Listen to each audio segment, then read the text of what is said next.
Nikon DSLRs have built-in microphones, but they aren't very good. We have a resource in the gear room that can mount directly to your camera's hot shoe and give you better reference audio. Camera top microphones can be found on web checkout under Audio Equipment, Microphones.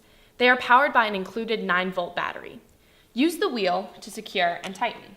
Don't forget to switch the mic to on and look for the green light. This curved line after on is a low-cut filter mode that will reduce low-frequency rumble sounds, such as wind. Plug the stereo mini mic into your camera's mic input. To adjust levels, make sure your camera is on the video recording setting. In the camera's menu, you should be able to find sound recording and set it to manual. Monitor the sound using headphones if possible, but not all DSLRs have a headphone jack.